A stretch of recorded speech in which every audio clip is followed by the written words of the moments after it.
Welcome. Tonight, we journey to a city where mist drifts across quiet waters, ferries glide through sheltered bays, and evergreen forests climb toward distant mountains. A city shaped by rain, salt water, towering cedar trees, and generations of people who have called this remarkable corner of the Pacific Northwest home. Tonight, we explore the history of Seattle. Before the skyscrapers reflected the gray skies. Before coffee shops occupied nearly every neighborhood corner. Before airplanes filled the skies overhead and technology companies transformed the region into a global center of innovation, there was simply water, forest, and time. Seattle sits between the waters of Puget Sound and the freshwater expanse of Lake Washington. To the west lie the Olympic Mountains, often hidden behind curtains of clouds. To the east rise the Cascade Mountains, their snow-capped peaks visible on clear days. Between these mountain ranges rests a landscape unlike almost any other in North America, a place where deep waterways carve through the land and where forests once stretched uninterrupted from shoreline to horizon. For thousands of years before the city's founding, this region was already home to thriving communities. Long before streets, bridges, or ferries connected the area, people traveled these waterways in cedar canoes. Salmon returned to nearby rivers each year in astonishing numbers. Villages stood along the shores, connected through trade, family relationships, and traditions passed down through generations. The story of Seattle is often told as the tale of a frontier town that became a modern metropolis. But like many cities, its history begins much earlier than the arrival of settlers. It begins with the rhythms of nature itself, the tides rising and falling, the return of migrating fish, the growth of immense cedar and Douglas fir trees, and the lives of those who learned to thrive among them. As we travel through Seattle's past, we will encounter loggers and fishermen, shipbuilders and shopkeepers, explorers and entrepreneurs. We will witness moments of sudden change and periods of quiet growth. We will see a settlement rise from muddy shorelines, survive devastating fire, prosper during gold rushes, embrace the age of aviation, and eventually become one of the most influential cities on the Pacific coast. Yet throughout all these transformations, certain things remain surprisingly familiar. The rain still falls softly across Elliott Bay. The ferries still cross the waters of Puget Sound. Mount Rainier still stands on the horizon, visible from the city on clear mornings just as it has for countless generations. Seattle's history is not merely a sequence of dates and events. It is a story of people adapting to a landscape both beautiful and challenging. It is the story of communities built beside waterways, industries shaped by geography, and generations of residents who found opportunity at the edge of a vast inland sea. Over the next few hours, we will move slowly through that history. We will begin long before Seattle existed, among the indigenous communities whose connection to this region stretches back thousands of years. From there, we will follow the arrival of explorers and settlers, the founding of a small town on Elliott Bay, and the gradual transformation of that settlement into a bustling city. Along the way, we will visit sawmills hidden among towering forests, bustling waterfronts crowded with ships, neighborhoods connected by streetcars, and fairgrounds built to celebrate visions of the future. We will watch as Seattle reinvents itself again and again, responding to economic booms, technological revolutions, and the changing needs of its residents. But for now, there is no need to hurry. Imagine yourself standing quietly along the shoreline of Puget Sound on a cool evening. The water is calm. Gentle waves lap against the rocks. A distant ferry moves across the bay, its lights glowing softly through the mist. Above, clouds drift slowly across the sky, and somewhere in the darkening forest, the sound of wind passes through the branches of ancient trees. As the modern city gradually fades from view, let us travel back to a time before Seattle had a name. A time when the shores, rivers, and forests of the Pacific Northwest were already home to vibrant communities whose stories form the true beginning of Seattle's history. And so our journey begins. Long before Seattle appeared on any map, before roads crossed the hills or ferries traveled the bays, the waters of Puget Sound reflected the same clouds that drift overhead today. The tides rose and fell. Salmon returned to the rivers. Rain fell softly upon forests of cedar, hemlock, and Douglas fir. And for thousands of years, people lived here. The history of Seattle does not begin with settlers arriving in covered wagons or entrepreneurs building sawmills along the waterfront.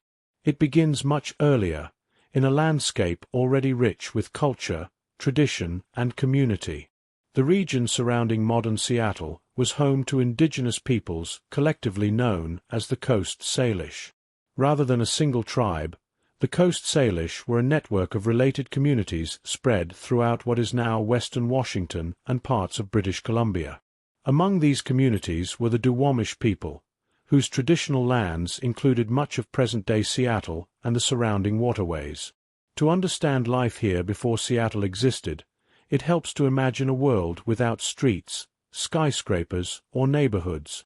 Instead of downtown office towers, immense forests stretched to the shoreline. Instead of highways, waterways served as the primary routes of travel. Instead of the sound of traffic, one might hear wind moving through cedar branches, waves gently reaching the shore, or paddles dipping quietly into the water. The people who lived here understood this environment intimately. The forests provided materials for homes, tools, baskets, clothing, and transportation. The waterways provided food and connection. The seasons guided daily life. Throughout the region, villages were often located near rivers, bays, and salmon streams. Homes were built from cedar planks and designed to accommodate large families. Some longhouses stretched well over 100 feet in length and sheltered multiple generations beneath a single roof. Cedar was one of the most important resources in the Pacific Northwest. Known by many as the Tree of Life, cedar supplied building materials, canoes, baskets, rope, clothing fibers, and ceremonial objects. When a cedar tree was harvested, every part was used with care. Its wood became homes and canoes. Its bark became woven mats and baskets. Its roots could be transformed into strong cordage. The relationship between people and the forest was one of respect rather than simple extraction.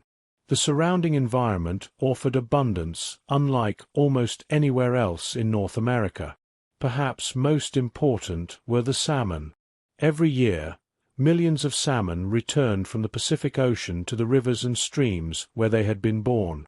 Their arrival provided food not only for humans but also for bears, eagles, forests, and countless other forms of life. In many ways, salmon formed the foundation of the region's ecosystem. Families harvested and preserved fish during seasonal runs, drying and smoking them for future use. The annual return of salmon was not merely a source of food. It was an event woven deeply into cultural traditions and community life. The waterways of Puget Sound also connected people across vast distances. Travel often occurred by canoe. These were not small boats intended only for short trips. Some cedar canoes were remarkably large and capable of carrying multiple passengers, cargo, and supplies across open water. Using these vessels, indigenous communities maintained extensive trade networks that linked villages throughout the Pacific Northwest. Goods moved along these routes. So did stories, songs, ideas, and relationships. Long before roads connected the region, the waterways served as natural highways. Imagine looking out across Elliott Bay centuries ago. You would not see cargo ships or container cranes. Instead, you might glimpse cedar canoes moving silently across the water, their paddlers traveling between villages or returning home after fishing. Smoke from cooking fires might rise gently into the air. Children would play along the shoreline. Families would prepare fish, gather shellfish, repair tools, and carry out the countless tasks of daily life. life followed a rhythm shaped by the seasons. Spring brought the return of fish and new plant growth. Summer offered opportunities for gathering and travel. Autumn was a season of harvest and preparation. Winter often became a time for storytelling, ceremonies, teaching, and community gatherings. Knowledge passed from one generation to the next through oral traditions. Stories preserved history, cultural values, practical lessons, and connections to the land. These stories helped explain the origins of places, the responsibilities of community members, and the relationships between humans and the natural world. The landscape itself carried meaning. Rivers, mountains, islands, and bays were not simply geographic features. They were part of living histories and traditions extending back through countless generations. Among the many leaders who would later become associated with this region was Chief Seattle, known to his people as Seol. Although he lived during the period when settlers eventually arrived, his life reflected a world that had existed long before outsiders reached Puget Sound. His name would eventually become attached to a growing American city. Yet during his lifetime, the land itself remained the center of life for the people who called it home.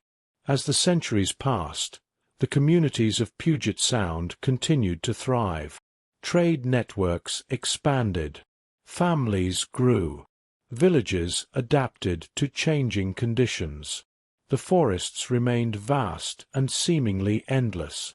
The waters continued their steady movement between islands and shorelines. For thousands of years, this world endured.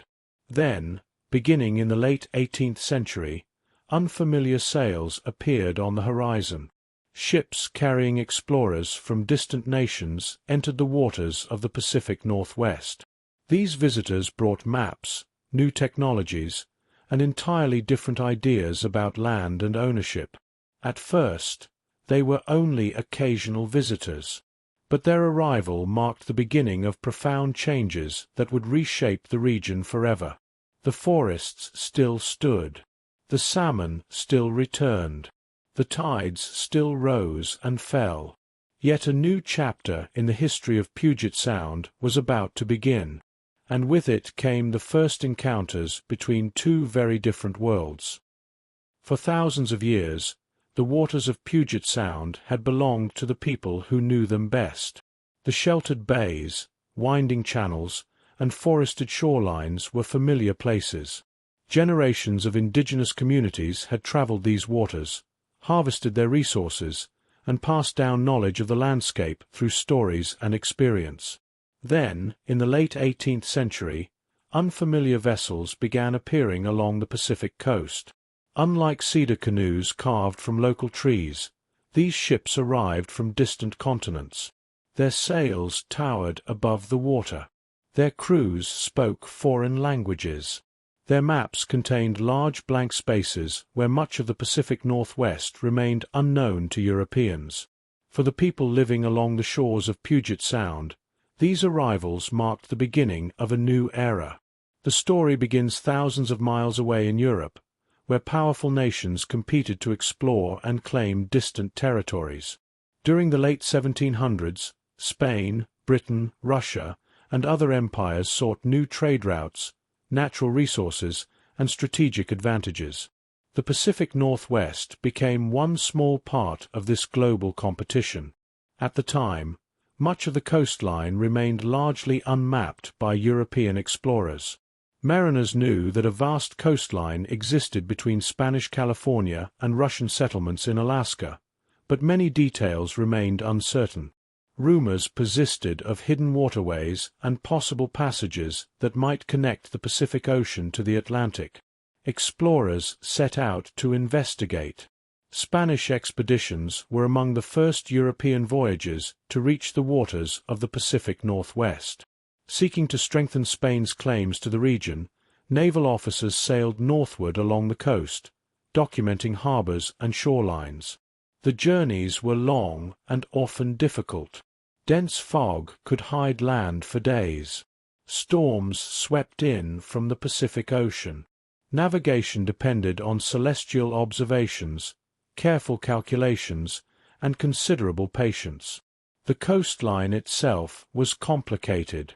Unlike the relatively straight shores farther south, the Pacific Northwest was a maze of islands, channels, peninsulas, and inlets. To European navigators, it was both fascinating and bewildering. Then, in 1792, one of the most significant expeditions arrived under the command of British naval officer George Vancouver. Vancouver's mission was ambitious. He intended to map the coastline in extraordinary detail, creating charts that would improve navigation and strengthen British claims to the region. His expedition entered what is now known as Puget Sound and began a painstaking process of exploration. The work was slow. Large sailing ships could not safely navigate every channel or shallow bay. Smaller boats were frequently launched to investigate the coastline. Crew members rowed for miles, measuring distances, recording landmarks, and charting waterways that Europeans had never mapped before. Imagine the scene. The forests stretched uninterrupted from shore to horizon. Towering trees covered hillsides and valleys. Snow-capped mountains appeared in the distance on clear days. Yet it was not empty. Indigenous communities lived throughout the region. Villages stood along the shoreline. Canoes crossed the waterways. European explorers often described the land as a wilderness, but such descriptions overlooked the thriving societies that already existed there. As Vancouver's crews traveled through the inland waterways, they encountered indigenous people on numerous occasions. These meetings varied greatly. Some were peaceful exchanges involving trade and communication. Others were cautious and uncertain. Both groups were encountering unfamiliar cultures, customs, and languages. The explorers depended heavily on indigenous knowledge, even if they did not always recognize it. Local communities understood the waterways, weather patterns, fishing grounds, and geography far better than any visiting expedition could. Their expertise had been developed over countless generations. Meanwhile, the visitors recorded observations in journals and maps. Many of the place names familiar today originated during this period. Vancouver named bays, islands, channels, and mountains after British officials, naval officers, and acquaintances. Some of those names remain on maps today. Others would eventually change over time. One waterway received the name Puget Sound, honoring Peter Puget, a lieutenant who participated in the expedition's exploration efforts. At the time, neither Vancouver nor his crew could have imagined that a major city would someday rise along these shores. To them, the region was part of a broader mapping project. One coastline among many. One chapter in the larger story of global exploration. Yet the charts they created would influence everything that followed. Maps transformed the region in the eyes of distant governments and settlers. In the decades after Vancouver's expedition, traders, sailors, missionaries, and fur companies increasingly entered the Pacific Northwest. The fur trade became one of the earliest economic links between indigenous communities and outsiders. Beaver pelts were especially valuable in Europe, where they were used to manufacture fashionable hats. Trading networks expanded. New goods appeared. Metal tools, firearms, textiles, and other products entered the region. At the same time, profound challenges accompanied these changes. Diseases introduced by outsiders spread among indigenous populations. Communities that had flourished for centuries faced devastating epidemics. These illnesses often arrived before large numbers of settlers themselves. The impacts were severe and far-reaching. Entire villages experienced dramatic population losses. Traditional ways of life were disrupted. Yet indigenous communities endured. They adapted to changing circumstances while maintaining cultural traditions and connections to the land. As the early 19th century progressed, the Pacific Northwest remained a remote frontier from the perspective of most Americans and Europeans. The forests still dominated the landscape. The waterways remained the primary routes of travel. Far to the east, the young United States continued expanding westward. New migration routes opened. Stories of opportunity spread across the continent. Settlers began looking beyond the Rocky Mountains toward the lands bordering the Pacific Ocean. Soon, families carrying dreams of new beginnings would arrive in increasing numbers. They would establish farms, towns, and businesses. They would transform the shoreline of Elliott Bay. By the middle of the 19th century, the Pacific Northwest remained one of the most distant and lightly settled regions of the United States. Despite the distance, more and more people began looking west. Some sought farmland. Others hoped for business opportunities. Many simply dreamed of building a new life. The idea of moving westward had become deeply woven into American culture. Families packed their belongings into wagons and joined the long stream of migrants traveling toward the Pacific coast. Among them was a group that would eventually become known as the Denny Party. Their story began in the American Midwest. The group included several families and individuals connected by friendship, marriage, and a shared desire for a fresh start. Among them were Arthur Denny, his wife Mary, his younger brother David Denny, and a number of companions who would later become some of Seattle's earliest settlers. Like many emigrants of their era, they faced an extraordinary journey. Traveling west in the early 1850s was neither easy nor comfortable. Yet thousands undertook the journey each year, convinced that opportunities awaited them at the far edge of the continent. As the Denny Party moved westward, they crossed landscapes unlike anything they had previously known. Months passed before they finally reached the Pacific Northwest. Even then, their travels were not finished. The final stages of the journey required travel by boat through the waters of Puget Sound. In November of 1851, after months of hardship, the group arrived at a small point of land along the western shore of Elliott Bay. Today, this location is known as Alki Point. At the time, it was little more than a windswept shoreline facing the waters of Puget Sound. The newcomers stepped ashore and began building shelters before winter fully arrived. For settlers accustomed to more developed communities, the location must have felt both beautiful and intimidating. Their first task was simple but urgent. They needed shelter. Working quickly, the settlers constructed rough cabins from available timber. The structures were modest, designed primarily to protect against the cold, damp conditions of the Pacific Northwest winter. Life during those first months was difficult. Like many frontier settlers, they were accustomed to solving problems with the resources available to them. Still, Alki Point proved less than ideal. Although the shoreline offered access to the water, it lacked some of the advantages settlers hoped to find in a permanent town site.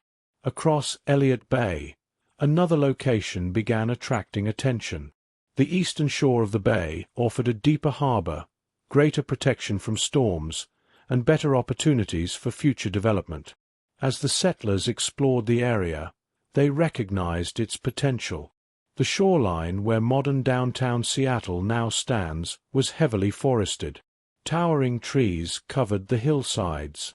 Streams flowed toward the bay. The land appeared rugged, but it also offered possibilities. Gradually, members of the Denny Party relocated across Elliott Bay. The move would prove one of the most important decisions in the city's history. The new settlement occupied land that provided easier access to shipping and commerce. Although the settlers could not know it at the time, they had chosen the site where Seattle would eventually emerge. Life remained far from easy. The forest had to be cleared. Homes had to be built. Roads barely existed. Much of the surrounding landscape remained wild and heavily wooded. Early settlers often described the immense trees that dominated the region. Some cedar and Douglas fir trees stood hundreds of feet tall. Clearing even a small area required enormous effort. Axes, saws, and determination became essential tools. A single tree could take days to remove. Stumps often remained in place long after the trees themselves were cut down. Mud was another constant challenge. Without paved roads or developed infrastructure, movement through the settlement could become difficult, especially during rainy weather. Visitors sometimes remarked that Seattle seemed to be built as much from mud as from timber.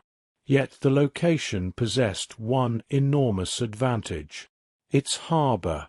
The deep waters of Elliott Bay allowed ships to approach close to shore. In an era when transportation depended heavily on waterways, this was a significant asset. The bay connected the settlement to regional trade routes and provided opportunities that many other locations lacked.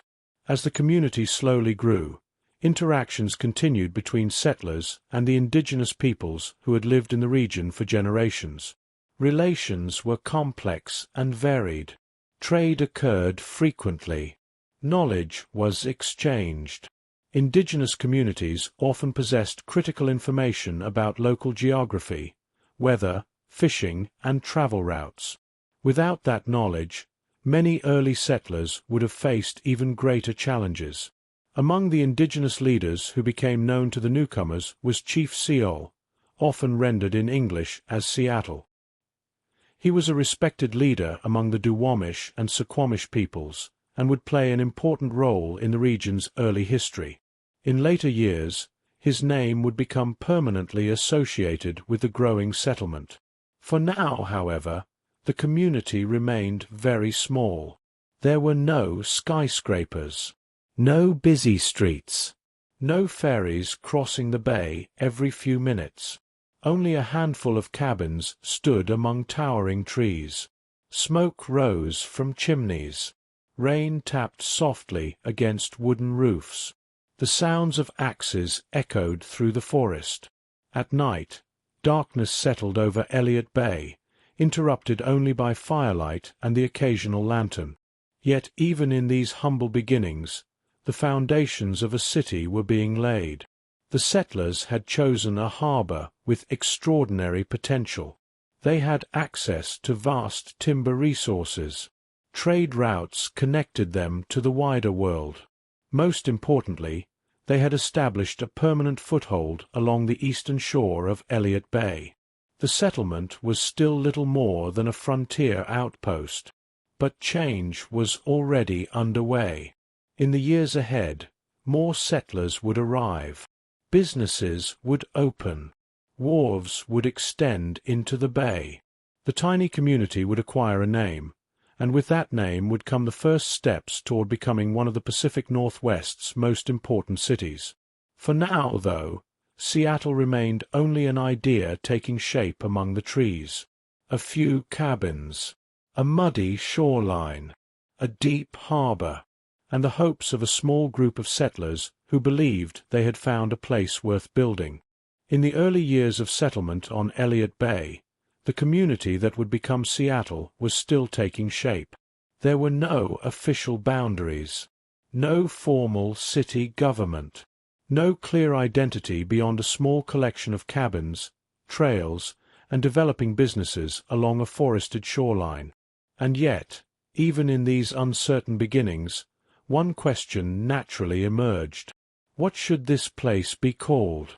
At first, the settlement was loosely referred to by its location, Elliott Bay, the eastern shore, or simply the small community across from Alki Point. But as more settlers arrived and the population slowly grew, a permanent name became necessary. A name would give the settlement recognition. It would appear on maps, in letters, in business records, and in the minds of people far beyond the Pacific Northwest. In the mid-1850s, a name was chosen that would forever shape the identity of the region. Seattle. The name honored Chief Seol, often anglicized as Chief Seattle, a respected leader of the Duwamish and Suquamish peoples. He was known for his influence, diplomacy, and ability to navigate relationships between indigenous communities and incoming settlers. By choosing his name for the settlement, early founders created a symbolic connection between the new town and the land's original inhabitants. Yet the meaning of that connection was complex. The relationship between settlers and indigenous peoples during this period was marked by cooperation, tension, misunderstanding, and profound change. Trade occurred regularly. Goods such as fish, tools, blankets, and other resources were exchanged. Indigenous knowledge of the land remained essential for survival in many cases, especially in the early years when settlers were still learning how to live in the environment. At the same time, broader forces were reshaping the region in ways that would deeply affect indigenous communities. The arrival of settlers brought new systems of land ownership, new laws, new economic structures, and over time, increasing pressure on traditional ways of life. Within this changing landscape, the naming of Seattle stood as both a gesture of recognition and a reflection of the complicated realities of the era. As the settlement adopted its new name, daily life continued to revolve around the natural environment. The forest still defined the landscape. Massive trees surrounded the small cluster of buildings. Rain fell frequently, softening roads and turning paths into mud. The shoreline remained the center of activity, where boats arrived and departed, and where goods were loaded and unloaded. Early Seattle was not yet a city in the modern sense. It was a working frontier town, shaped by necessity more than design. Most buildings were constructed from locally harvested timber. Sawmills quickly became essential to growth. As more settlers arrived, the demand for lumber increased dramatically. Trees that had stood for centuries were cut and processed into boards used for homes, businesses, docks, and public buildings. The sound of logging and milling became part of daily life. Axes striking wood, saws cutting through trunks, water wheels turning machinery. The forest, once seemingly endless, began to recede around the settlement. As land was cleared, the town slowly expanded.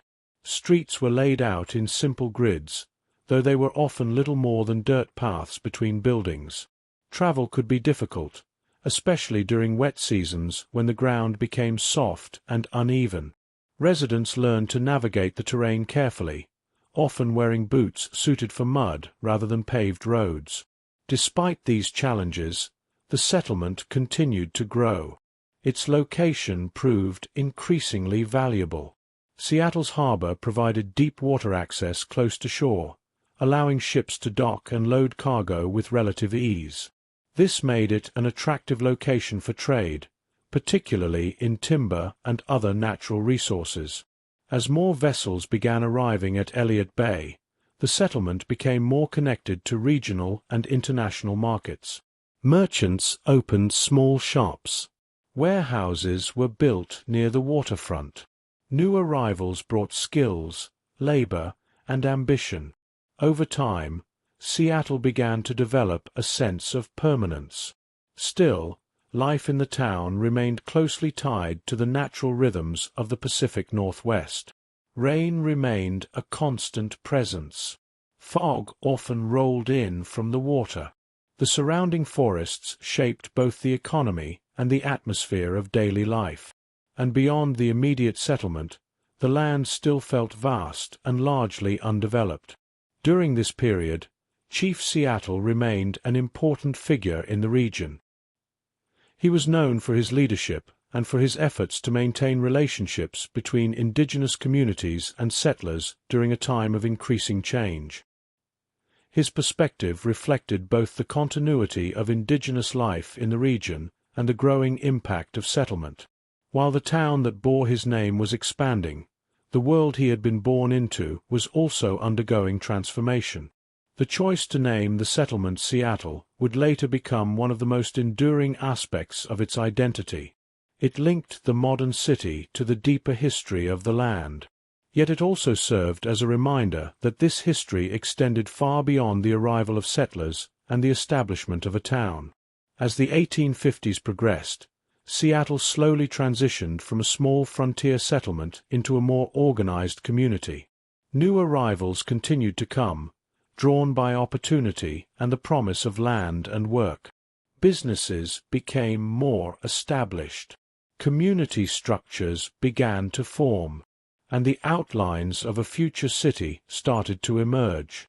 But at this stage, Seattle was still quiet, a place of timber and tidewater, of mud streets and wooden buildings, of forest edges and open water, a town just beginning to understand its own name, and only starting to imagine what it might one day become. In the years following its founding, Seattle began to take shape not as a polished city, but as something far more raw and immediate, a working settlement, built from necessity, shaped by the land around it, and defined, more than anything, by the immense forests that surrounded it. To stand in early Seattle was to stand at the edge of an ancient woodland. Towering trees rose in every direction, cedar, hemlock, and Douglas fir forming a dense canopy that seemed almost endless.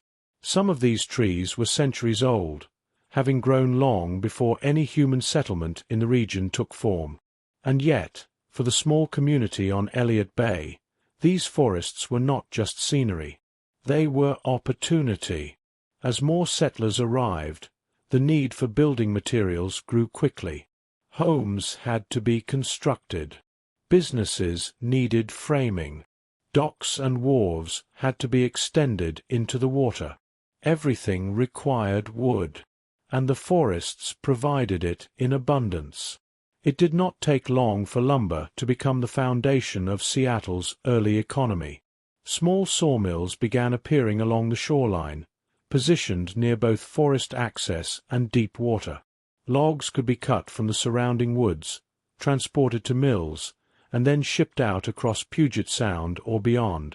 The process shaped the daily rhythm of the settlement. The sound of axes striking timber echoed through the trees from early morning onward. Falling trees shook the ground as they came down. Teams of workers hauled massive logs using horses, oxen, and simple machinery. At the mills, the work continued with constant motion. Water-powered saws sliced through thick trunks. Fresh-cut lumber was stacked into piles that grew higher by the day. The air carried the scent of pine and cedar, mixed with the dampness of the coastal forest. Seattle was becoming a town defined by wood, not only in what it produced, but in how it looked. Early buildings were simple wooden structures, often constructed quickly to meet immediate needs. Boardwalks and rough paths connected different parts of the settlement. Even public buildings were modest, built with practicality in mind rather than permanence. And yet, beneath the roughness of these early structures, something larger was beginning to form. A supply chain was taking shape. Logs cut from nearby forests were not only used locally. They were also loaded onto ships and sent to other growing cities along the Pacific coast. San Francisco, in particular, became an important market for Pacific Northwest timber. As demand increased, Seattle's position as a coastal port grew more significant. Ships arrived more frequently at Elliott Bay. Some came to pick up lumber. Others brought goods and new settlers. The waterfront slowly became the center of activity. It was here that Seattle's identity as a maritime and resource-based town began to solidify. Still, life in the young settlement was far from easy. The physical environment remained a constant challenge. Rain was frequent and persistent. Streets, if they could be called that, often turned into deep mud during wet seasons. Travel could be slow and difficult, especially when hauling heavy materials. and beyond the immediate town, much of the surrounding landscape remained wild and undeveloped. But the people who lived in Seattle adapted. They learned to work with the conditions rather than against them. Boots thick enough to handle mud became essential. Covered walkways appeared in some areas to help people move through wet conditions. And gradually, the settlement became more organized. As the lumber industry expanded, so too did the population.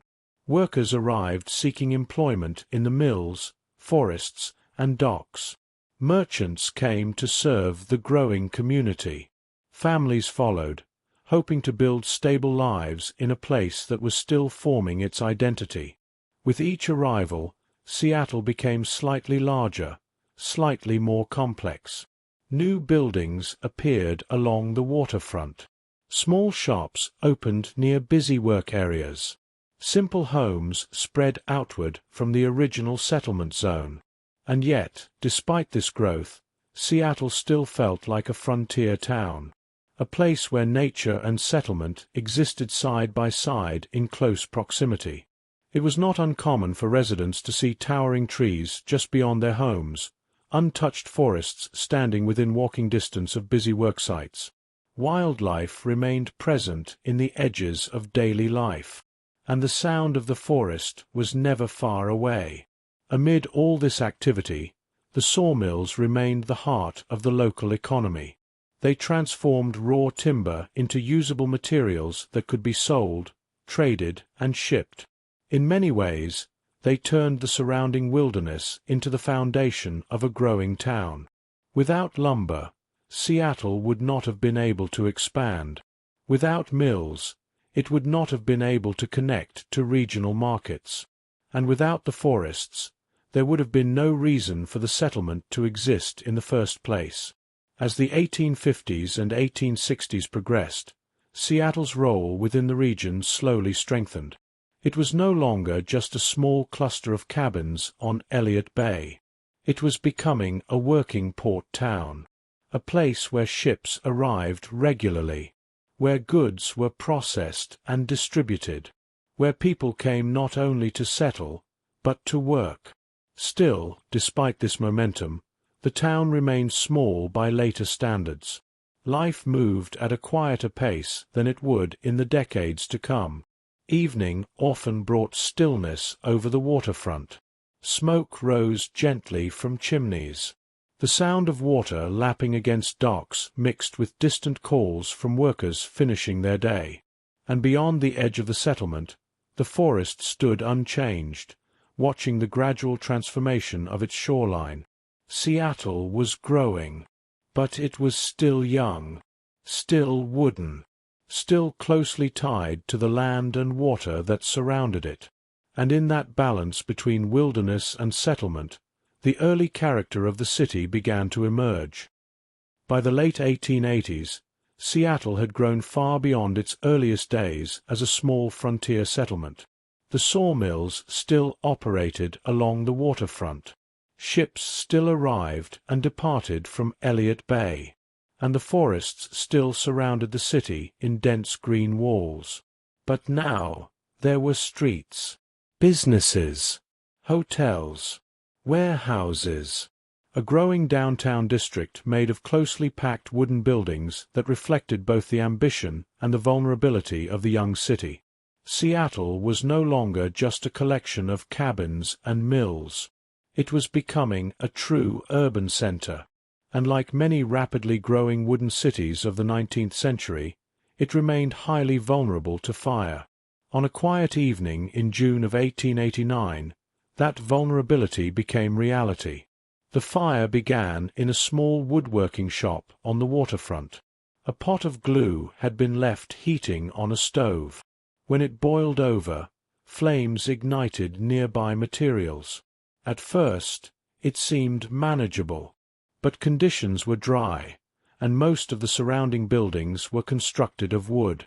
The fire spread quickly. Wind carried sparks from structure to structure. Within moments, the blaze moved beyond the original building and into the heart of downtown Seattle. Imagine the scene unfolding. Smoke rising into the sky. Alarms ringing out across the city. People rushing into the streets with whatever belongings they could carry. Water buckets passed hand to hand in a desperate attempt to slow the flames. But the fire moved faster than the response. Entire blocks of buildings caught fire almost in sequence.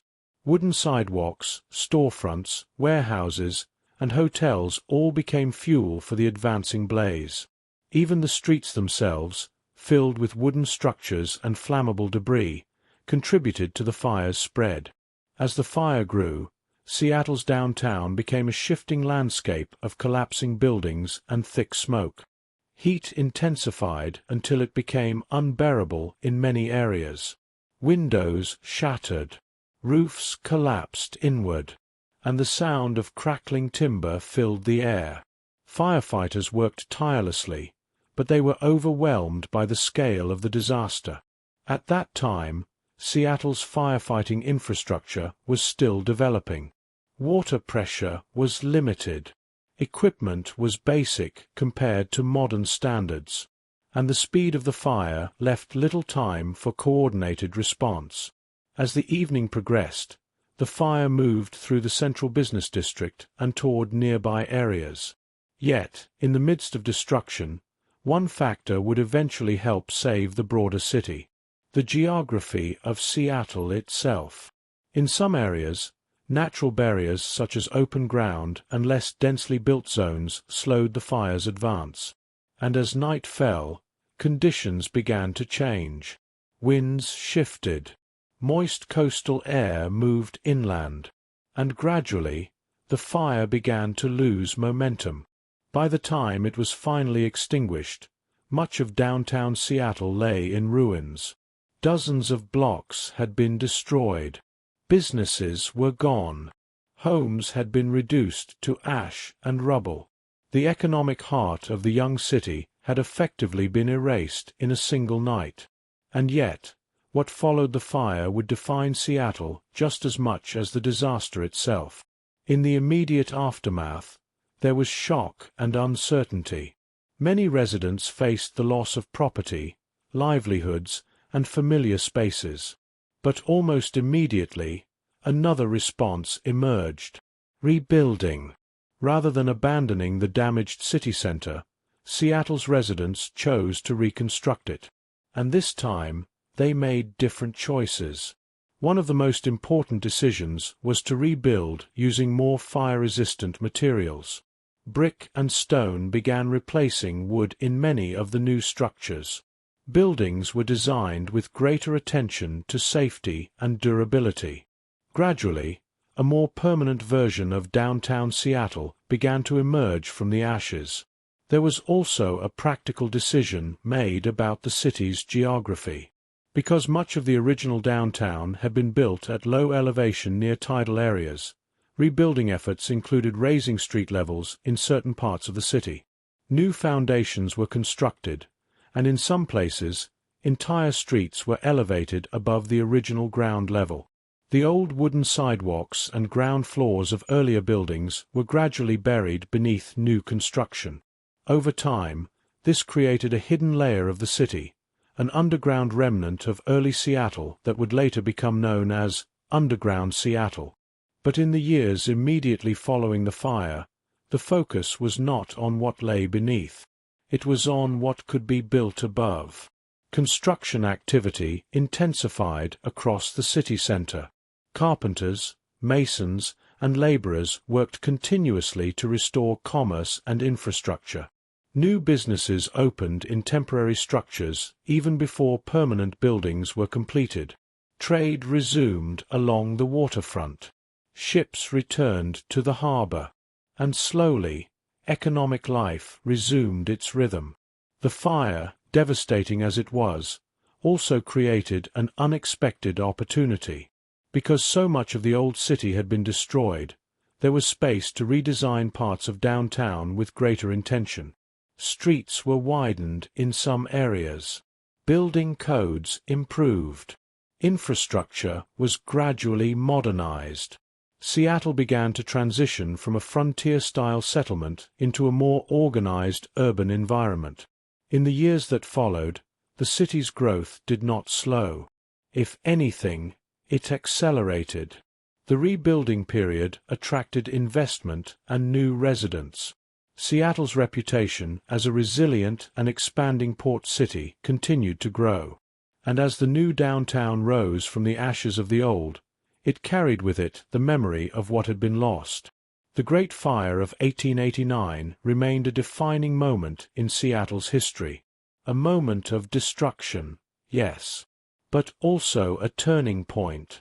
From that point forward, Seattle would not simply be rebuilt as it once was. It would be rebuilt into something larger, stronger, and more permanent. A city no longer shaped only by timber and tidewater, but one beginning to imagine its future in stone, steel, and sky. In the years following the Great Fire, Seattle was no longer a fragile frontier settlement.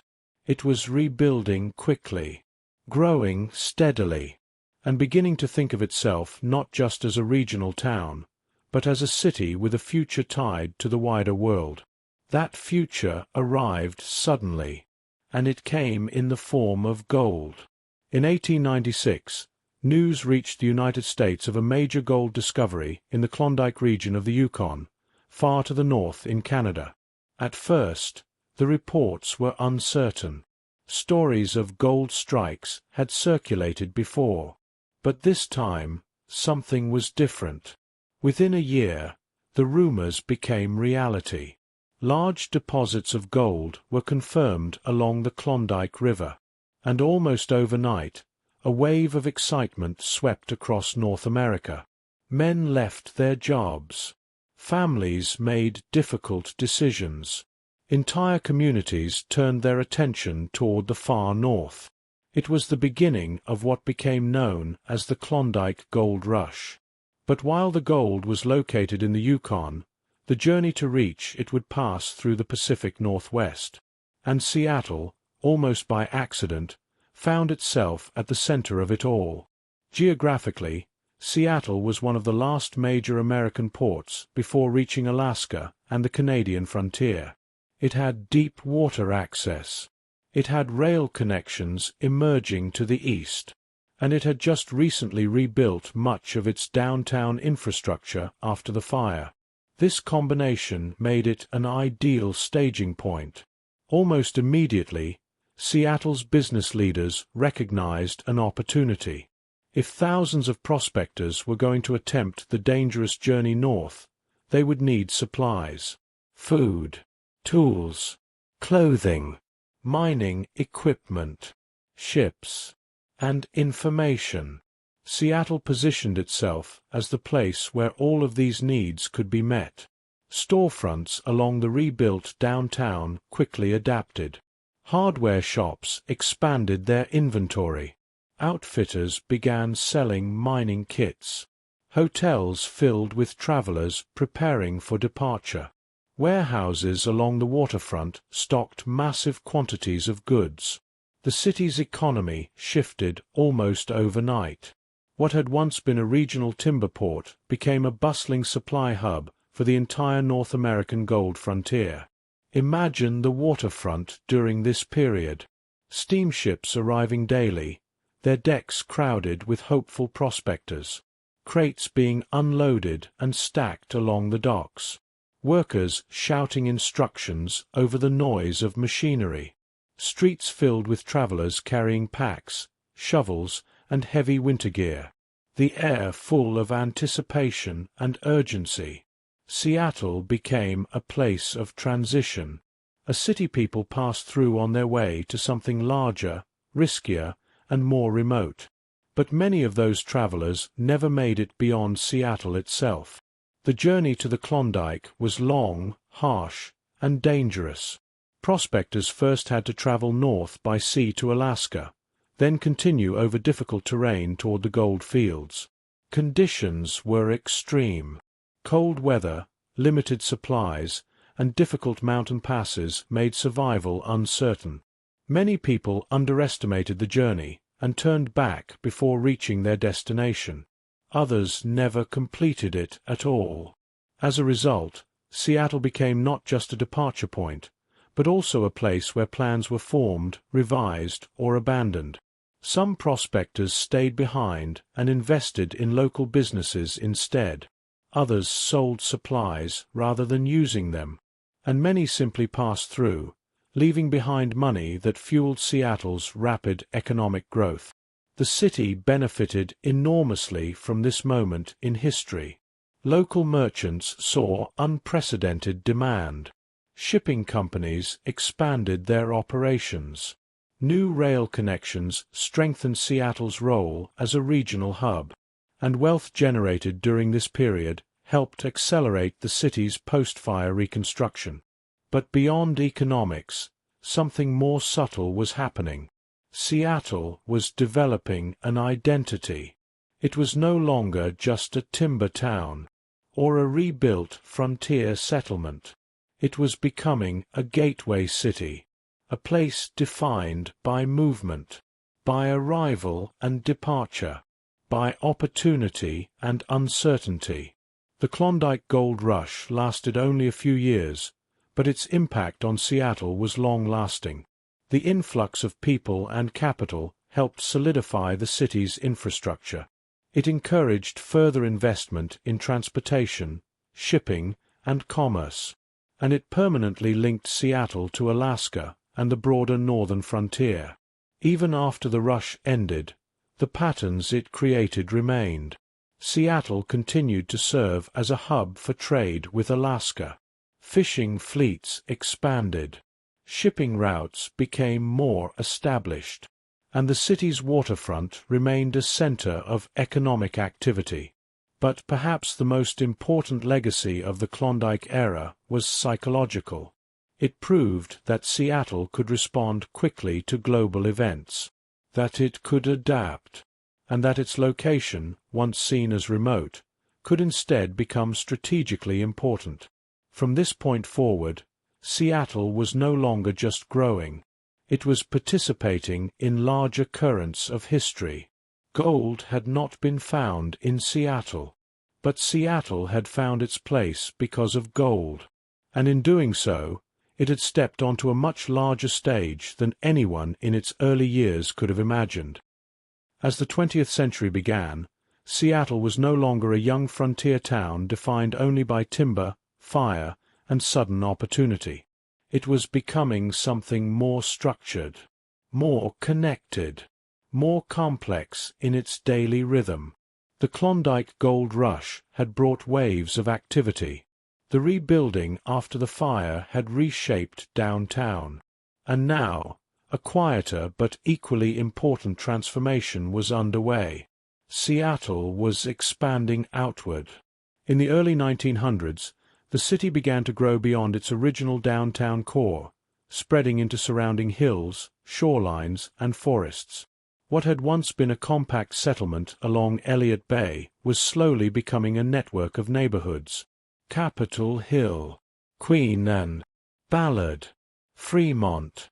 Each area developed its own character, shaped by geography and the people who settled there.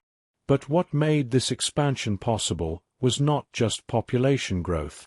It was transportation. More specifically, the streetcar. Streetcars became one of the defining features of early 20th century Seattle. Electric lines connected downtown to outlying neighborhoods, allowing people to live farther from where they worked. Tracks were laid through hills and along valleys. Cars moved steadily through the city, powered by overhead electrical wires. For the first time, Seattle was no longer constrained by walking distance or horse-drawn travel. The city could stretch outward, and it did.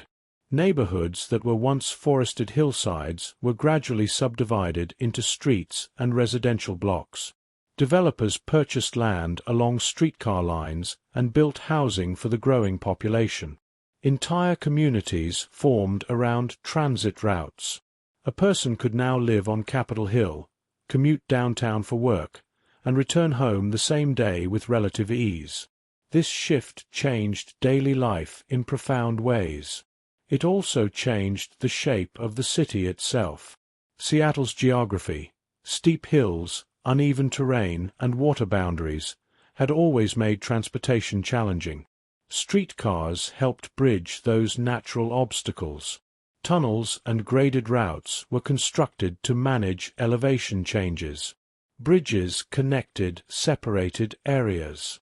And slowly, the city became more unified. At the same time, different neighborhoods began to develop distinct identities. Capitol Hill attracted a mix of middle-class residents and cultural institutions. Queen and rose above the city with sweeping views of Elliott Bay and the surrounding mountains. Ballard, once an independent town, remained closely tied to fishing and maritime industries. Fremont developed its own personality, shaped by workers, artists, and immigrants. Each area reflected a different part of Seattle's growing population. Immigration played an important role in this expansion. People arrived from across the United States and from around the world, drawn by jobs in shipping, manufacturing, and trade. Some came to work in lumber mills and docks. Others found opportunities in emerging industries. Still others opened small businesses in growing neighborhoods. Seattle's population diversified, and with it, its culture slowly evolved. The streetcar system not only supported this growth, it encouraged it. Real estate development often followed transit routes closely. Wherever a line extended, new neighborhoods tended to emerge. This pattern shaped Seattle's layout in ways that are still visible today. Even as the city expanded outward, downtown remained its core. The rebuilt business district, constructed after the fire and strengthened by the economic surge of the Gold Rush, continued to grow. New brick and stone buildings replaced older wooden structures. Banks, hotels, and commercial offices lined the streets. The waterfront remained busy with shipping activity, connecting Seattle to regional and international markets. But now, instead of everything radiating from a small settlement, Seattle was becoming a layered city. A city of movement. A city connected by lines, rail lines, streetcar lines, shipping routes. Life in this era had a distinct rhythm. In the morning, streetcars filled with workers descended from the hills into downtown. Factories and offices opened their doors. Markets became active with trade and conversation. By afternoon, the city's different districts each carried their own pace of activity, and in the evening, the streetcars climbed back up into residential neighborhoods, carrying residents home as the city gradually quieted. Electric lights began to appear more widely during this period, extending activity into the darker hours. Seattle was slowly transitioning from a town shaped by daylight and manual labor into a modern urban environment. Yet even as it modernized, the city remained closely tied to its geography. The hills still shaped movement. The water still defined boundaries. And the forests, though reduced, still existed at the edges of expansion.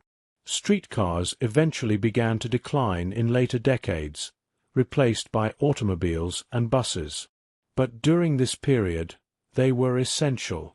They were the threads that stitched Seattle together. By connecting neighborhoods across difficult terrain, they transformed a scattered settlement into a functioning metropolitan area. And in doing so, they laid the groundwork for everything that would follow. Seattle was no longer just a city by the bay. It was becoming a city of neighborhoods, a city shaped by transit, and a city beginning to understand its own scale for the very first time. By the early years of the 20th century, Seattle had begun to feel more like a city that belonged on a map of the modern world. Its waterfront was busy with ships. Its hills were filled with neighborhoods connected by streetcar lines. Its downtown, rebuilt from fire and expanded through waves of growth, now stood in brick and stone instead of wood. And yet, despite all of this change, Seattle was still in the process of defining what kind of city it would become. In 1909, it would try to answer that question in a single, ambitious moment. The Alaska Pacific Exposition. World's fairs were a defining feature of this era. Cities around the world hosted large exhibitions designed to showcase industry, culture, technology, and regional identity. They were places where nations and cities could present themselves to the future. For Seattle, the idea of hosting such an event carried enormous meaning. It was an opportunity to demonstrate that this once remote port city had become something far greater. A gateway to the Pacific. A center of trade. A city with ambitions extending far beyond Puget Sound. Planning for the exposition began several years in advance. City leaders selected a site on the eastern edge of the city, an area that would eventually become the campus of the University of Washington. At the time, however, it was still a relatively undeveloped landscape of forest, wetlands, and open ground near Lake Washington. Designers and planners began transforming the area into a temporary city of exhibition halls, gardens, walkways, and grand structures. Buildings rose quickly. Roads were laid out in deliberate patterns. Landscaping projects reshaped the natural terrain into formal gardens and open plazas. For a brief moment, an entirely new version of Seattle began to take form, not made of industry or commerce, but of imagination. When the exposition opened in June 1909, visitors arrived from across the United States and beyond. Steamships brought travelers to the waterfront. Trains carried them into the city. Streetcars moved them toward the exhibition grounds. And suddenly, Seattle found itself at the center of international attention. The fairgrounds were designed to impress. Large exhibition halls displayed industrial achievements and regional resources. Gardens showcased carefully arranged landscapes filled with flowers, pathways, and reflecting pools. Pavilions represented different industries, regions, and ideas about the future. Walking through the exposition felt like moving through a carefully constructed vision of progress. Everything was arranged to suggest growth, optimism, and possibility. One of the most memorable aspects of the exposition was its connection to the surrounding natural environment. Unlike many industrial exhibitions of the time, Seattle's fair was set against a backdrop of forests, lakes, and distant mountains. Visitors could look from modern architectural structures toward evergreen hillsides and calm waters. It was a reminder that even as cities advanced, nature remained close in the Pacific Northwest. At the center of the exposition's identity was a sense of optimism, the belief that the region was entering a new era, that Seattle was no longer a distant outpost, but a city positioned at the edge of the Pacific world, ready to engage with global trade and innovation. The exposition also had a lasting physical impact. When the fair ended, many of its structures were removed, but the land itself did not return to its previous state. The area was repurposed for the University of Washington's growing campus. Paths became walkways for students. Open exhibition grounds became academic spaces, and the vision of learning and exploration replaced the temporary city of the fair. In this way, the exposition left behind a legacy not only of buildings and memories, but of transformation. It helped establish a cultural and educational center that would shape Seattle for generations. Beyond the fairgrounds, the city itself continued to evolve during this period. Industry remained important. Shipping and trade through Elliott Bay continued to grow. New infrastructure projects improved transportation and utilities, and neighborhoods expanded further into surrounding areas. Electricity became more common in homes and businesses. Automobiles began to appear on streets still shared with streetcars and horse-drawn wagons. Seattle was entering a transitional moment, where older and newer ways of life existed side by side.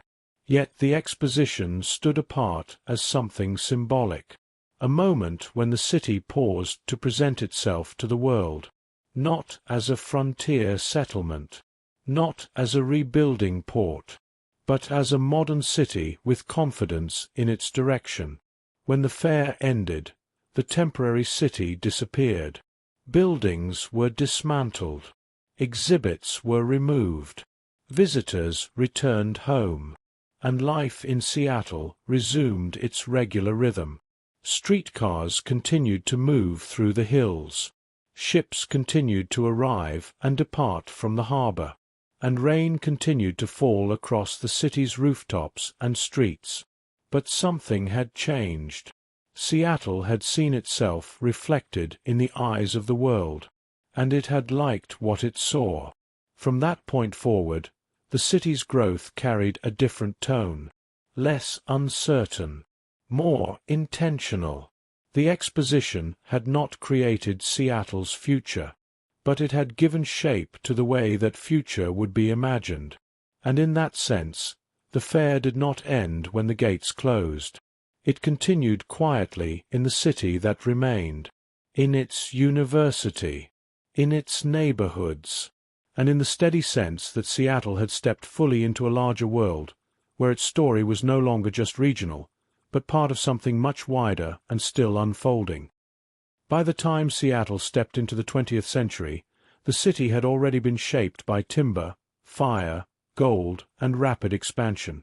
It had reinvented itself more than once, and yet its most transformative changes were still ahead. If the early years of Seattle were defined by forests and waterfront mills, the early 20th century would be defined by something new: steel, ships, and flight. Seattle's location along Puget Sound had always made it a natural maritime city. Waterways were not just scenic. They were essential infrastructure. Ships carried goods, people, and raw materials between Seattle and the wider world. The waterfront remained one of the busiest and most important parts of the city. But as global events unfolded in the early 1900s, demand for shipbuilding began to rise dramatically. This was especially true during times of conflict. When World War I began in 1914, and later when the United States entered the war in 1917, American industrial cities experienced rapid shifts in production. Seattle was no exception. Shipyards expanded along the shoreline. Work intensified. New facilities were constructed to meet military and commercial needs. The city's maritime economy, already strong, grew even more central to its identity. Shipbuilding required enormous coordination. Massive steel hulls were assembled piece by piece. Riveters worked in steady rhythm, fastening metal plates together. Cranes lifted heavy materials into place. The sound of construction echoed across the waterfront, blending with the calls of workers and the distant hum of engines. Seattle was no longer just processing lumber and regional trade goods. It was building the vessels that would carry supplies across oceans. But even as ships defined the waterfront, another industry was beginning to take shape inland, one that would eventually become even more important to Seattle's future: aviation. At the center of this story was a young timber merchant named William Boeing. In 1916, Boeing founded an aircraft company in Seattle, initially driven by curiosity about flight and emerging aviation technology. At the time, airplanes were still new, experimental machines. They were fragile compared to ships or trains, made of wood and fabric, powered by relatively simple engines. But their potential was enormous. Early Boeing aircraft were built in small workshops near Lake Union. Workers constructed frames from wood, an ironic continuation of Seattle's timber legacy, while experimenting with designs that could sustain controlled flight. The first Boeing airplane, the B&W seaplane, marked the beginning of what would become one of the most influential aerospace companies in the world. In its earliest years, Boeing was not yet a global name. It was a small operation, a group of engineers, craftsmen, and innovators working near the water, testing ideas that often succeeded only after repeated failure. But Seattle proved to be an ideal place for aviation development. Its geography offered open water for testing seaplanes. Its industrial base provided materials and skilled labor, and its maritime culture naturally supported experimentation with water-based aircraft. As aviation technology advanced, Boeing's role in Seattle expanded. During World War I and later World War II, aircraft production became increasingly important. Planes were no longer experimental machines. They were essential tools of transportation and defense. Seattle's factories adapted accordingly. Production lines grew larger. Workforces expanded. Engineering became more specialized and precise. By the time World War II arrived, Boeing had become a major force in American aircraft manufacturing. Seattle's economy shifted again to meet wartime demand. Factories operated continuously. Airfields and assembly plants expanded across the region. Aircraft production became one of the defining industries of the city. The transition from ships to planes did not replace Seattle's maritime identity. Instead, it layered a new dimension onto it. Water and air became equally important in shaping the city's industrial future. Ships still moved through Puget Sound, but now airplanes rose above it, and both were connected through the same underlying reality. Seattle was a city built on movement. Movement of goods, movement of people, movement of ideas and technology. As the decades progressed, aviation increasingly shaped Seattle's trajectory. Boeing expanded far beyond its original workshop. New factories were built to support large-scale aircraft production. Engineering innovation became central to the region's identity, and Seattle found itself once again tied to global events far beyond the Pacific Northwest. Just as it had during the Klondike Gold Rush, the city benefited from its position as a logistical and industrial hub. But unlike the temporary rush of gold, aviation represented a long-term transformation. It required sustained expertise, continuous innovation, and deep integration into global systems of trade and defense. By the mid-20th century, Seattle was no longer defined by a single industry. It was defined by a combination of maritime strength and aerospace innovation. Ships below, airplanes above, and a city in between that had learned how to build both. Yet even as Seattle's industries grew larger and more complex, the rhythm of daily life in the city remained familiar. Rain still fell across rooftops. Ferries still crossed the water. Neighborhoods still expanded into the hills. And the forests, though diminished, still framed the edges of the urban landscape. Seattle had become a place where nature and industry existed side by side, where timber had given way to steel, and where the same city that once built sawmills was now building aircraft that would travel across continents and oceans. The transformation was not sudden, but it was undeniable. Seattle had entered the age of aviation, and it would never fully return to what it once was. The 1920s had brought Seattle into a new era of industrial strength and national importance. Shipbuilding remained active. Boeing's early aviation work was expanding into something much larger. The waterfront continued to serve as a gateway for trade across the Pacific, and neighborhoods spread further into the hills surrounding the city. Seattle had become a place of momentum, a city that seemed to be steadily moving forward. But like much of the world, it was about to face a sudden and sobering shift. In 1929, the American stock market collapsed. What followed became known as the Great Depression. It was not a single event, but a long period of economic hardship that spread across the United States and much of the world. Seattle, despite its industries and growing infrastructure, was deeply affected. Factories slowed production. Shipping demand decreased. Construction projects stalled.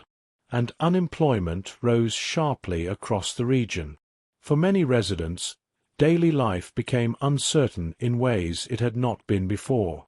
Jobs that had once felt stable were no longer guaranteed. Families adjusted to tighter budgets. Small businesses struggled to remain open, and the rhythm of the city shifted from expansion to endurance. Seattle's waterfront, once filled with constant movement, became quieter. Fewer ships arrived.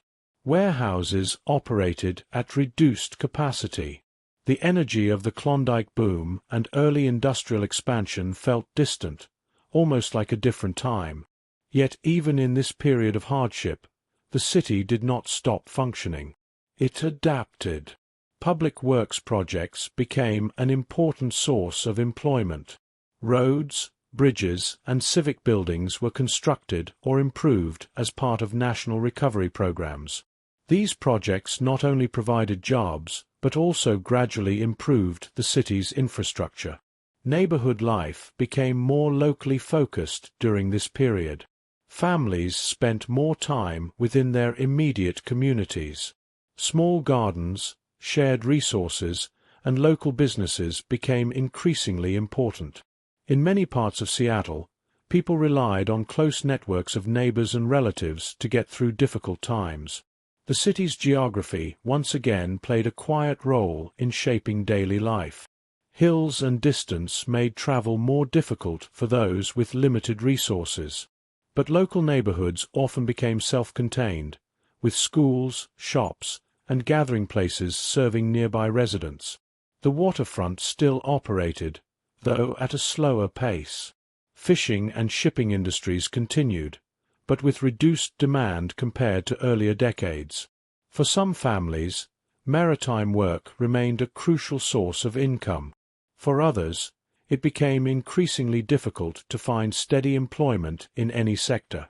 At the same time, Boeing's aviation industry, which had begun in small workshops just a few decades earlier, also felt the effects of the economic downturn. Demand for aircraft decreased during the early years of the Depression. However, the company would gradually recover as global tensions began to rise again in the late 1930s. Throughout the Depression years, Seattle's landscape itself remained constant. Rain continued to fall across the city in its familiar rhythm. Fog still rolled in from Puget Sound, and the evergreen forests surrounding the urban core stood unchanged, even as life within the city became more uncertain. There is a quiet contrast in Seattle during this period. The natural environment remains steady and unhurried, while human activity slows, adapts, and struggles to regain balance. Community resilience became one of the defining features of these years. While there was hardship, there was also persistence. People found ways to support one another. Local institutions remained active, and essential services continued despite limited resources. By the mid-1930s, national recovery efforts began to take effect. Economic conditions slowly improved. Employment increased, though unevenly, and Seattle began to regain some of the momentum it had lost. Public infrastructure projects left a visible mark on the city. Road improvements and civic buildings constructed during this period would remain part of Seattle's urban fabric for decades. These developments also reflected a broader shift. Seattle was becoming more connected, more structured, and more integrated into national systems of transportation and governance. As the decade drew to a close, the world was once again approaching a period of major change. Global tensions were rising. Industry was preparing for increased demand, And Seattle, shaped by both hardship and adaptation, was about to enter another defining chapter in its history. But during the quiet years of the Depression, the city had learned something important. That even in times of slowdown, it could endure. That its industries, neighborhoods, and natural surroundings could continue to support life in more modest but meaningful ways. And that beneath economic cycles and historical upheavals, the steady presence of place, the water, the hills, the rain, remained unchanged. Seattle had not grown during these years in the way it once had. But it had remained. And in doing so, it preserved the foundation for everything that would follow. By the late 1930s, Seattle had already lived through many transformations. It had grown from a small timber settlement into a port city. It had rebuilt itself after fire. It had expanded during gold rush prosperity. It had spread outward through streetcar neighborhoods. And it had begun to define itself through ships, aviation, and industry. But as the world moved toward another global conflict, Seattle was once again drawn into events far beyond the Puget Sound. In 1939, war began in Europe. By 1941, the United States entered World War II after the attack on Pearl Harbor. Almost immediately, the entire industrial structure of the country shifted. Factories retooled. Labor forces expanded. And cities with strong manufacturing and transportation networks became essential to the war effort. Seattle was one of those cities. Its position on the Pacific coast made it strategically important. Its shipyards were already established, and its rapidly growing aircraft industry, centered around Boeing, became critical to military aviation. Once again, Seattle's identity changed quickly in response to global demand. At Boeing's factories, production expanded on an enormous scale. What had once been a relatively specialized aircraft company became a major wartime manufacturer. Bombers and transport planes were designed, assembled, and tested at a pace previously unimaginable. Large hangars filled with partially completed aircraft. Assembly lines stretched across vast industrial spaces. Workers moved in coordinated rhythms, each step part of a larger process. And above it all, the sound of construction and machinery became a constant background presence in the city. At the same time, Seattle shipyards along Elliott Bay and the surrounding waterways surged into full production. The waterfront, already central to the city's economy, became even more active. Steel ships were constructed for transport, defense, and supply missions. Massive hulls took shape over months of careful work. Cranes lifted heavy sections into place. Riveting teams worked continuously, often in shifts that extended around the clock. The scale of production was unlike anything the city had experienced before. Seattle was no longer simply a regional port. It had become part of a global wartime manufacturing network. This rapid expansion brought profound changes to daily life. Tens of thousands of workers moved to the city in search of employment. Neighborhoods expanded rapidly. Housing shortages became common as demand outpaced available homes. Entire communities grew almost overnight near industrial areas and shipyards. Temporary housing developments appeared on the outskirts of the city. Streets that had once been quiet became filled with new residents, workers, and families adjusting to wartime conditions. Women entered the workforce in large numbers during this period, taking roles in factories, shipyards, and administrative positions. Their contributions became essential to maintaining production levels.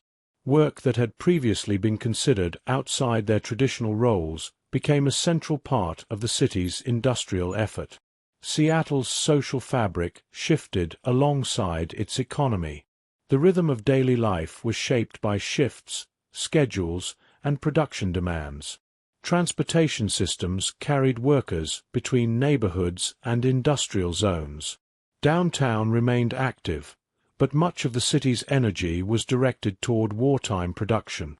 At the same time, life on the home front was marked by rationing and conservation. Materials such as gasoline, rubber, and certain foods were limited. Residents adapted by adjusting consumption habits and supporting national resource efforts. Even small details of everyday life reflected the larger global conflict. Yet beneath all of this activity, Seattle remained its familiar self in quieter ways. Rain still fell steadily across the city. Ferries continued to cross Puget Sound, and the evergreen hills surrounding the urban core remained unchanged, even as industry intensified below them. However, not all aspects of the wartime period were experienced equally. One of the most difficult chapters in the region's history involved the forced relocation and incarceration of Japanese Americans following Executive Order 9066 in 1942. Families of Japanese descent, many of whom had lived in the Seattle area for years or even decades, were removed from their homes and sent to relocation camps in inland regions of the United States. Neighborhoods such as Seattle's Nihonmaki, Japantown, were deeply affected. Businesses were closed or transferred under difficult circumstances. Entire communities were disrupted almost overnight. This period left a lasting impact on Seattle's social and cultural history, and it remains an important part of understanding the city's wartime experience. As the war continued, Seattle's industrial output reached its peak. Aircraft production at Boeing supported Allied operations across multiple theaters. Shipyards along Puget Sound continued to supply vessels for military use. The city's role in the war effort became one of the most significant on the West Coast. By 1945, when the war finally came to an end, Seattle had once again been transformed. Its population had grown substantially. Its industries had expanded to unprecedented levels, and its identity as an industrial and aviation hub had been firmly established. But the end of the war also brought change. Military demand decreased. Factories that had operated continuously began to slow. Workers transitioned back to peacetime industries, and the city faced the challenge of adjusting once again to a new economic reality. Still, the foundations built during the war did not disappear. Boeing remained a central force in Seattle's economy. Shipbuilding continued in different forms, and the infrastructure developed during the war years supported continued growth in the decades that followed. Seattle had changed dramatically during World War II. But like so many times before, it had also adapted. It had expanded. It had endured pressure from global events. And it had emerged with a stronger industrial base than before. As the post-war era began, Seattle stood at another turning point. No longer a frontier city. No longer just a regional port. But a fully developed industrial and technological center, shaped by both peace and conflict, and ready to enter the modern age that was rapidly approaching. By the early 1960s, Seattle had fully entered the modern era. The war years had passed. Industry had stabilized. Boeing had become one of the most important aerospace companies in the world, and the city itself had grown into a major urban center of the American West. Yet even with all of this progress, Seattle still carried a quiet sense of distance from the national spotlight. It was important, but not always visible. That would change in 1962, when Seattle prepared to host another World's Fair. This event was officially known as the Century 21 Exposition. It was designed to showcase the future, technology, science, space exploration, and the optimistic vision of what the next century might bring. Unlike earlier fairs that emphasized regional industry or natural resources, This exposition focused almost entirely on the idea of modern progress, and at its center stood a structure that would come to define Seattle itself: the Space Needle. Construction of the Space Needle began in 1961. The design was bold and unconventional. A tall, slender tower rising above the city skyline, topped with a wide observation deck that seemed almost futuristic in shape. It looked less like a traditional building and more like something imagined from the future itself. At the time, it was one of the tallest structures west of the Mississippi River. Engineers faced significant challenges in building it. Seattle is located in a seismic zone, and the structure had to be designed to withstand both wind and potential earthquakes. The foundation was anchored deeply into the ground, and the structure was carefully engineered to remain stable despite its height and unusual shape. As construction progressed, the tower slowly rose above the city. Residents could watch it take form from different neighborhoods, a new silhouette gradually emerging against the skyline. When the Century 21 Exposition opened in April 1962, Seattle found itself at the center of international attention once again. Millions of visitors arrived over the course of the fair. They came by train, car, and airplane. They moved through newly constructed exhibition grounds filled with futuristic architecture and cultural displays. The fair presented a vision of the future shaped by science, technology, and exploration. Inside the exposition grounds, visitors encountered displays focused on space travel, atomic energy, transportation, and communication technologies. It was the height of the space age, just a few years after the first satellites had entered orbit, and as humanity was beginning to imagine travel beyond Earth itself. Seattle presented itself as a city aligned with that future, a place connected to innovation, engineering, and exploration. The Space Needle became the most iconic symbol of the exposition. Visitors could ride elevators to the observation deck, where they were met with sweeping views of the city. From that height, Seattle appeared as a layered landscape: water, hills, forests, urban streets, and beyond it all, the distant mountains and waterways that had shaped the city's history from the beginning. The fairgrounds themselves were carefully designed to feel modern and forward-looking. Clean lines, open spaces, curved architectural forms. Everything emphasized movement and possibility. It was a contrast to the older parts of Seattle, where brick buildings, narrow streets, and industrial waterfronts still reflected earlier eras of growth. The Century 21 Exposition lasted only a few months, but its impact was far longer. When the fair ended, many of its structures were removed or repurposed, but some remained. The most important of these was the Space Needle itself. It quickly became a permanent part of the city skyline, a landmark that defined Seattle's visual identity. Over time, it would become one of the most recognizable structures in the United States. The fair also left behind another lasting legacy. Much of the exposition site was converted into a civic and cultural center. Museums, theaters, and public spaces developed in the area where the temporary city of the fair had once stood.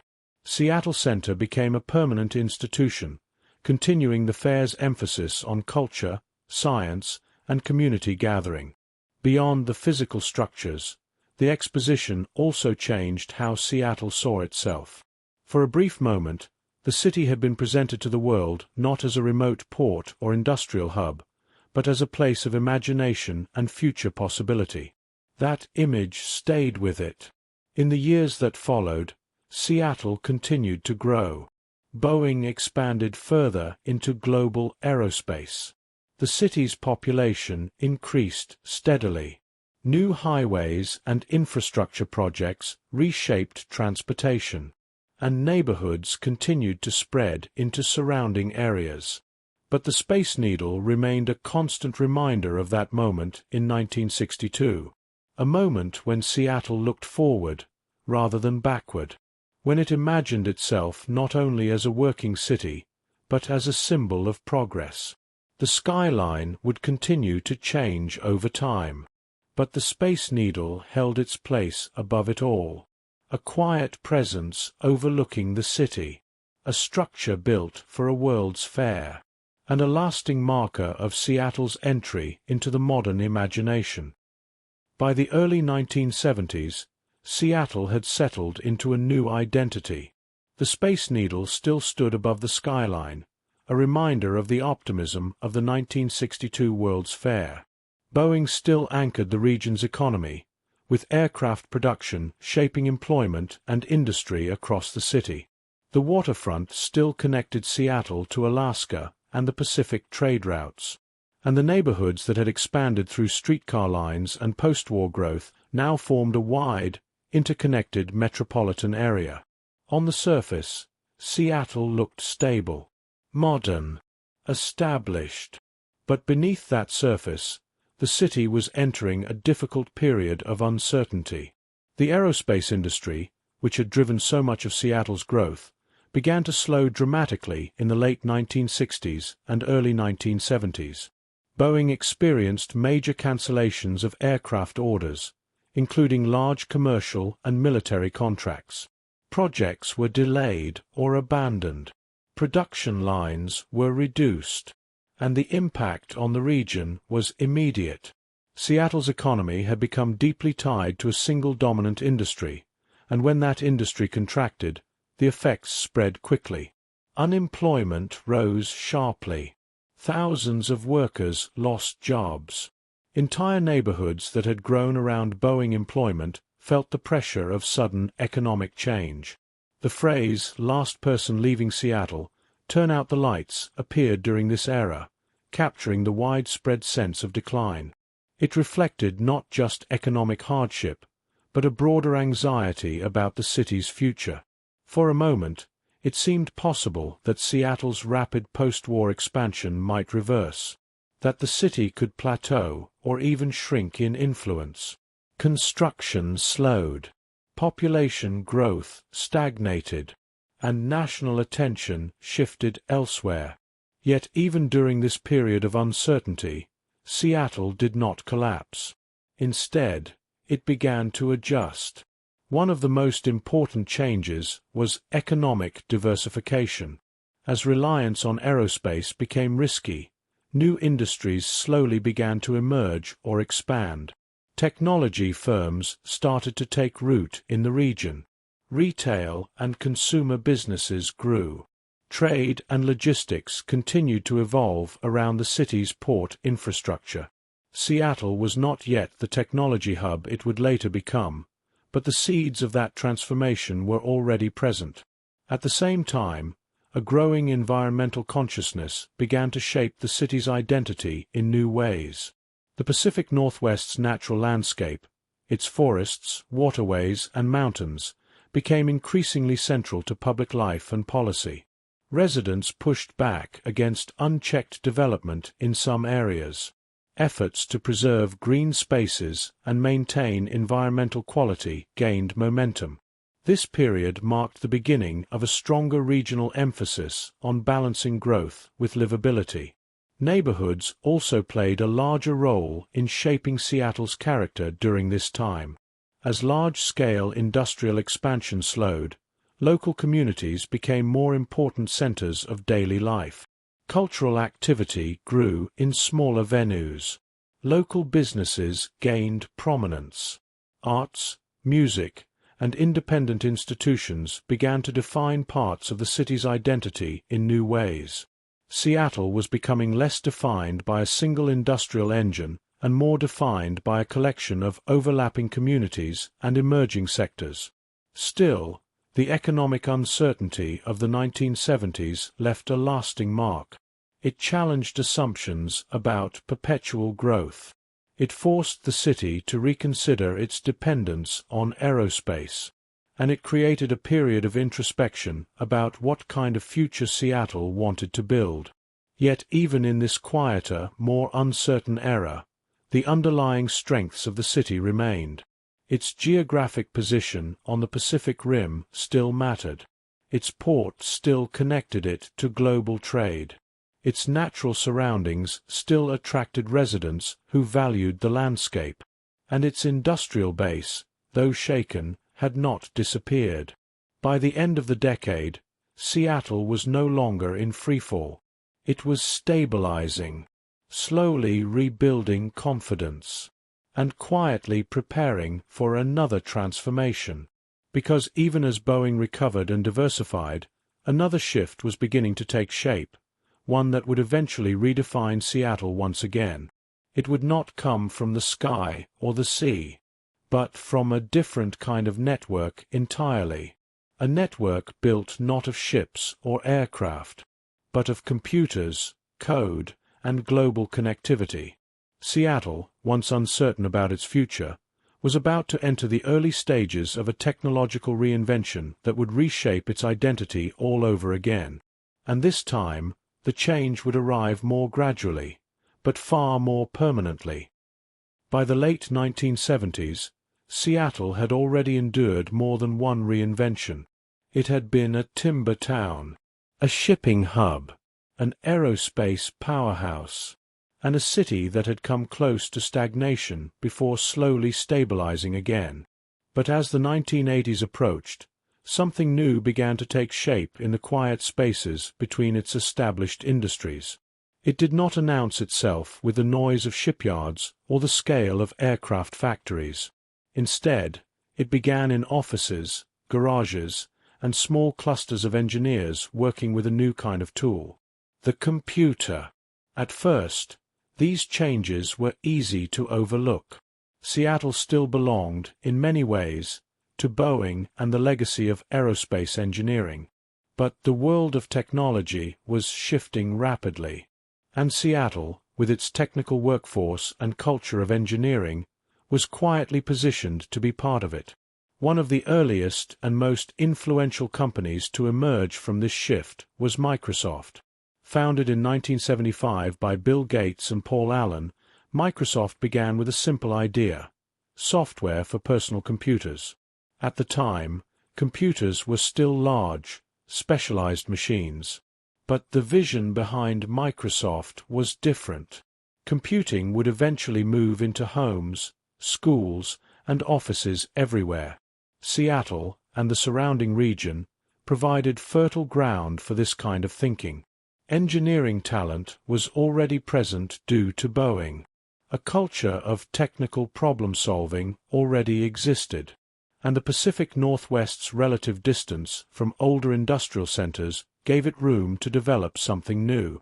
As Microsoft grew through the 1980s and 1990s, it transformed not just Seattle's economy, but its identity. Software replaced manufacturing as a primary driver of growth. Offices replaced factories as centers of employment, and the rhythm of the city began to shift once again. Downtown Seattle, once shaped by ships and warehouses, started to fill with technology companies, law firms, and corporate campuses. At the same time, another transformation was quietly beginning. In 1994, a new company started in Seattle that would eventually become one of the most influential retailers in the world: Amazon. It began as an online bookstore, founded by Jeff Bezos in a garage. The idea seemed simple at first: sell books over the Internet. But the underlying vision was much larger: a new kind of commerce system, one that could scale globally. Amazon's early years were modest, but its growth was rapid.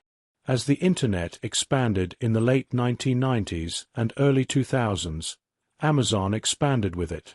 Warehouses, logistics networks, and digital infrastructure began to define a new kind of economic landscape in the Seattle region. Together, Microsoft and Amazon helped establish Seattle as one of the key centers of the emerging digital economy. A city once defined by timber and steel was now increasingly defined by software and data. But Seattle's cultural identity was also shifting during this time. In the 1980s and early 1990s, a new music scene emerged from the Pacific Northwest. It was raw, atmospheric, and deeply connected to the mood of the region. This movement became known as grunge. Bands such as Nirvana, along with others like Pearl Jam and Soundgarden, brought international attention to Seattle's music scene. Their sound reflected something of the city itself. Rain-soaked streets, industrial edges, emotional intensity beneath a calm surface. For a brief period, Seattle was not only a center of technology and industry, but also a cultural focal point for global music. At the same time, long-established institutions like Boeing continued to play an important role. The company adapted to new technologies and continued to produce aircraft that connected Seattle to global aviation networks. But it was no longer the sole defining force of the city's identity. Instead, Seattle had become layered. Aerospace, technology, culture, music, trade, each existing alongside the others. The physical city also began to change. The skyline grew with new glass office towers. Neighborhoods expanded as population increased. Urban density in downtown and surrounding areas became more pronounced, and with growth came rising attention from across the United States. Seattle was increasingly seen as a place of innovation, a city that had successfully transitioned from industrial decline in the 1970s into a new economic model built around information and global connectivity. Even its consumer culture reflected this shift. The rise of companies like Starbucks, founded in Seattle in 1971, helped establish the city's influence on global lifestyle trends.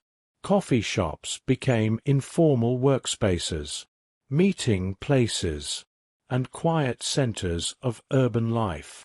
Throughout all of these changes, Seattle retained its defining environmental presence.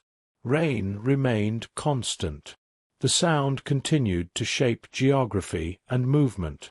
Mount Rainier still appeared on clear days, towering over the horizon like a fixed point in a changing world, and the evergreen forests still framed the edges of expansion, even as suburbs and highways extended outward. By the end of the 20th century, Seattle was no longer a city defined by a single industry or moment of transformation.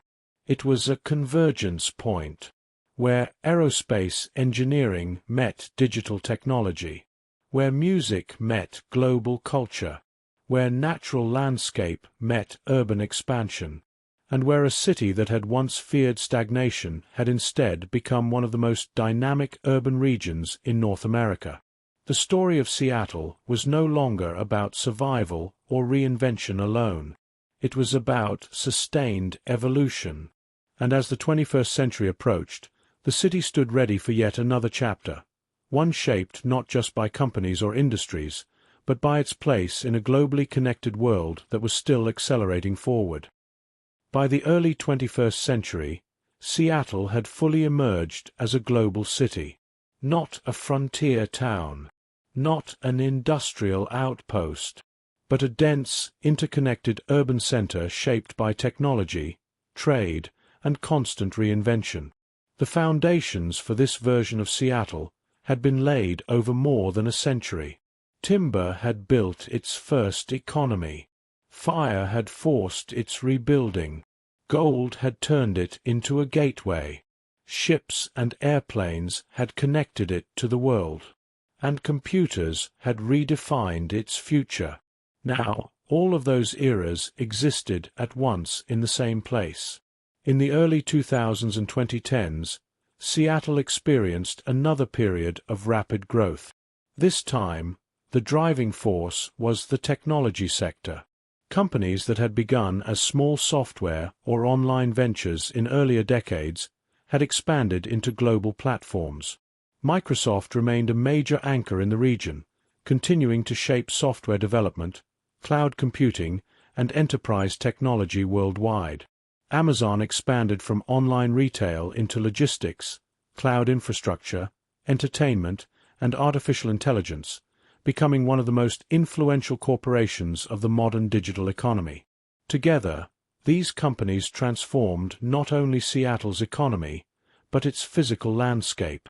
Downtown Seattle changed quickly. Glass towers rose where older mid-century buildings once stood.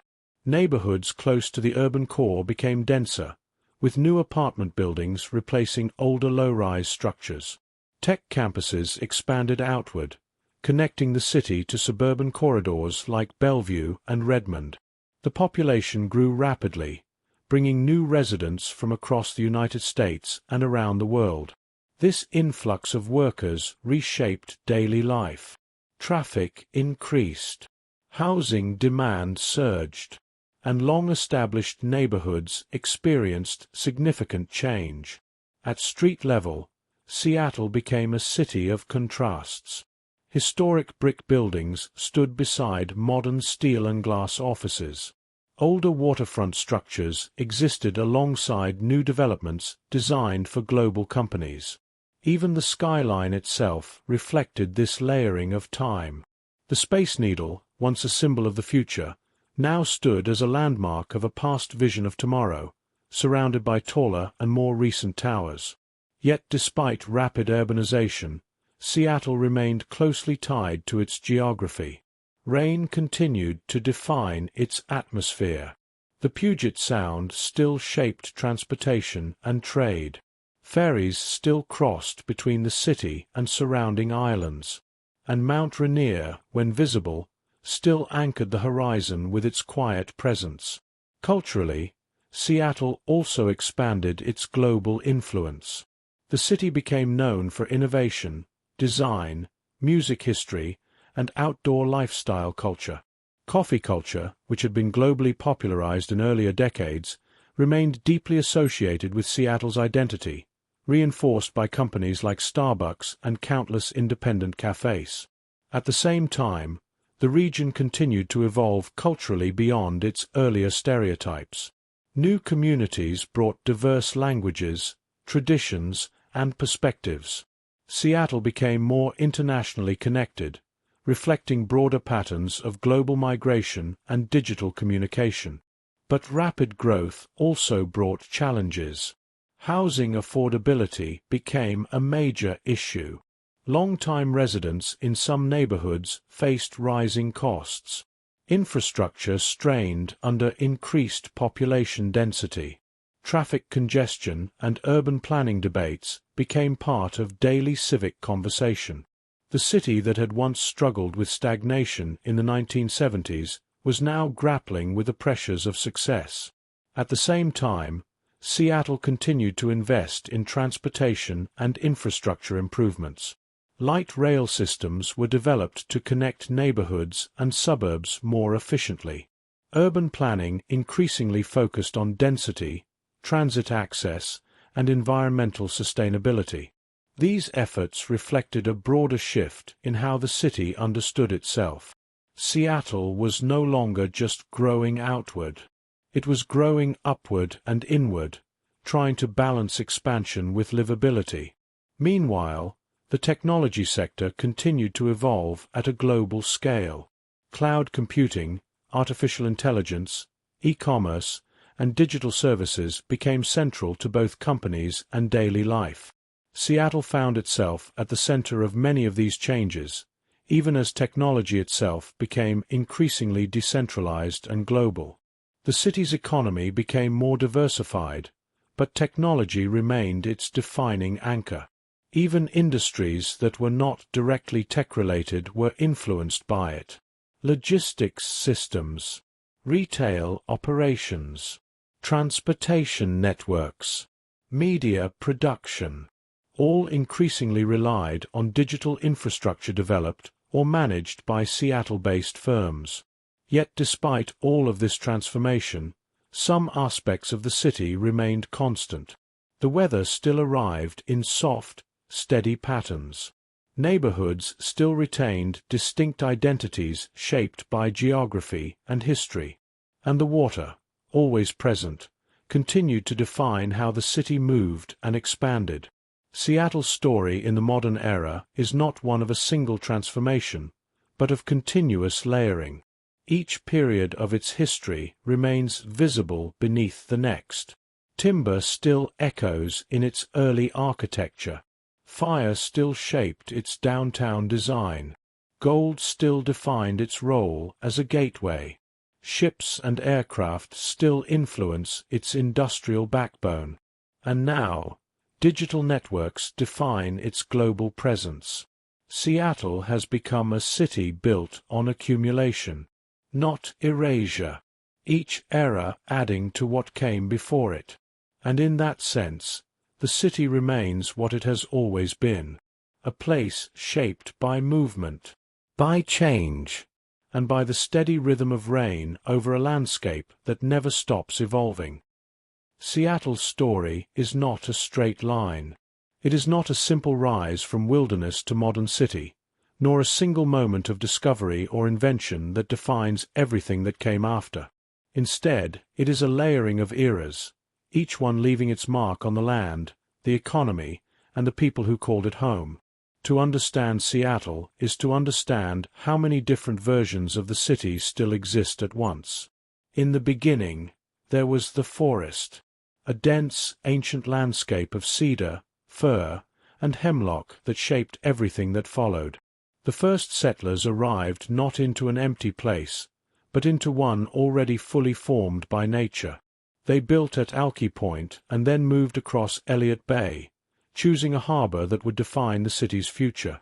That decision, made in the mid-1800s, quietly set the trajectory for everything that came after. The lumber era followed quickly. Seattle became a working town built from wood, surrounded by wood, and sustained by wood. Sawmills lined the waterfront. Ships carried timber outward to growing cities across the Pacific. The forest was both foundation and resource, gradually receding as the city expanded. Then came fire. The Great Fire of 1889 destroyed much of downtown Seattle in a single night. But destruction did not end the city. It reshaped it. Brick replaced timber. Streets were rebuilt.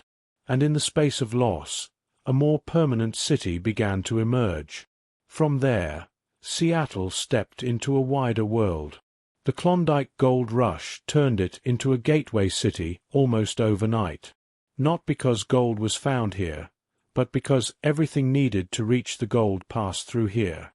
For a brief, intense moment, Seattle became the supply hub for an entire frontier. That role left a lasting imprint, a sense that geography alone could determine global importance. In the early 20th century, the city expanded outward. Streetcars connected neighborhoods across hills and valleys. Capitol Hill, Queen and Ballard, Fremont, each became part of a growing urban network. Seattle was no longer a single settlement, but a connected system of communities. Then came industry on a new scale. Shipyards and aviation transformed the city into a center of manufacturing and engineering. During both World Wars, Seattle's factories and waterfront became essential to global production. Ships were built here. Airplanes were designed and assembled here. The city became a place where movement, across water and air, defined economic life. But like many industrial cities, Seattle also faced downturns. The Great Depression slowed growth and forced adaptation. The post-war decades brought expansion, but also dependence on aerospace. When that industry contracted in the 1970s, Seattle faced uncertainty about its future. At one point, it seemed possible the city might lose momentum. Instead, it adapted again. Out of that uncertainty came a new foundation: technology. Companies like Microsoft and Amazon emerged from the region and reshaped not only Seattle's economy, but its global identity. Software, cloud computing, and digital commerce replaced manufacturing as the city's dominant forces of growth. Seattle became a center of the information age. At the same time, culture and identity evolved alongside industry. Music scenes like grunge brought global attention to the region's emotional and artistic voice. Coffee culture helped define its everyday social rhythm, and new waves of migration made Seattle more diverse, more international, and more connected than ever before. The modern city that exists today is not the product of a single transformation. It is the result of many overlapping ones, each era still visible if you know where to look. The waterfront still reflects its maritime origins. Rail lines and highways still trace older patterns of movement. Neighborhoods still carry echoes of streetcar expansion. The Space Needle still stands as a symbol of mid-century optimism. And beyond it all, the natural environment remains constant. Rain still falls in steady cycles. Mountains still frame the horizon. Water still defines the edges of the city. Seattle's identity has never been static. It has always been shaped by motion, of people, of goods, of ideas. From timber to technology, from forest to skyline, from isolated harbor to global hub. But perhaps the most important thread in Seattle's history is not any single industry or moment. It is resilience, the ability to rebuild after fire, to adapt after economic collapse, to shift industries when old ones fade, and to grow without completely losing sight of what came before. Seattle is a city built on accumulation rather than replacement, a place where history is not erased, but layered, where the past still sits beneath the present, sometimes visible, sometimes hidden, but always present in the structure of the city itself. And so the story of Seattle is not finished. It is still unfolding, still changing with each generation, still shaped by the same forces that defined it from the beginning: water, forests, industry, innovation, and the steady, quiet persistence of a city that has never stopped becoming something new. Good night.